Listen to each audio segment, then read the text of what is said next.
Sebelumnya kami akan memperkenalkan diri terlebih dahulu. Perkenalkan, nama saya Dwi Fitriani, absen 13 dari 11 kuliner 1, dan rekan saya.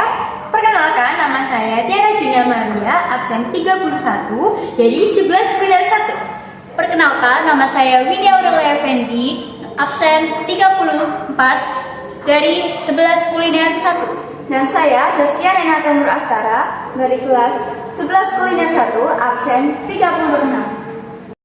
Kalian tahu nggak sih, pada saat itu banyak sekali orang yang suka makan darah atau juga bisa disebut dengan dendeng. Haha, oh tahu-tahu. Mereka kan juga makan menggunakan tangan nggak sih? Kan dulu mereka belum mengenal higienitas. Iya, benar banget. Jadi, bangsa Eropa mengajari bangsa kita makan dengan menggunakan peralatan makan. Yang ditakuti bangsa Eropa pada era kolonial Belanda adalah penyakit yang ada di negeri jajahan Indonesia. Penyakit antara lain pes, kolera, kusta atau lepra. Nah, jadi ketakutan itu kemudian mendorong penguasa Belanda mengeluarkan kebijakan untuk melakukan sejumlah perbaikan di kampung-kampung perkotaan dan pendiri sejumlah rumah sakit. Kebijakan itu tidak hanya di Pulau Jawa, tetapi juga di semua pulau. Bentar. Jadi pemerintah kolonial Belanda membuat kebijakan seperti itu.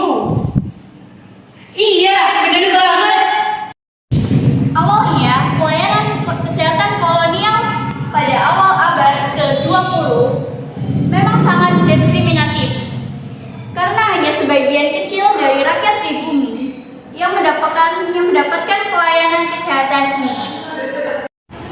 Saat politik etis, fokus perhatian pemerintah kolonial Belanda terhadap pelayanan kesehatan berubah. Hal tersebut dilakukan agar pelayanan kesehatan kolonial dapat dinikmati oleh masyarakat secara meluas, apalagi pada saat itu wabah penyakit mulai menyebar, seperti yang sudah dijelaskan teman saya, yaitu malaria, pes, dan kolera. Sehubungan dengan hal tersebut, ilmu kedokteran terus dikembangkan. Pemerintah kolonial mengeluarkan kebijakan untuk memfasilitasi pendidikan bagi para tenaga medis melalui pelatihan bidan. Pendirian School of Leading Fund in this Arts atau STOFIA disebut sebagai Sekolah Dokter Jawa dan pendirian sekolah dokter lainnya. Kebijakan tersebut melahirkan profesi baru dalam dunia kesehatan, yakni melahirkan dokter Jawa dan menteri kesehatan. Jika dokter Jawa dibentuk melalui pendidikan formal, menteri kesehatan dibentuk dengan pelatihan khusus sesuai dengan bidang penyakit. Pada tahun 1641, VOC sudah mendirikan bangunan rumah sakit permanen di Batavia.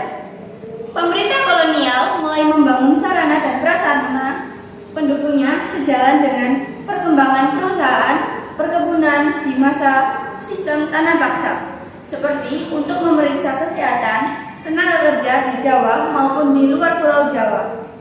Diadakan pembangunan rumah sakit, perusahaan, perkebunan, pertambangan, dan pelayaran. Pada masa penjajahan Belanda, selain rumah sakit, juga berdiri fasilitas kesehatan di berbagai daerah di Indonesia, seperti Laboratorium Penelitian di Batavia yang berdiri tahun 1888. Penanggulangan wabah penyakit juga mendapatkan perhatian khusus pemerintah Belanda, yakni dengan membentuk suatu dinas khusus pemberantasan penyakit, seperti pada masa wabah penyakit pes, pemerintahan dinas pemberantas pes Street G. Sekian dari kelompok kami. Terima kasih.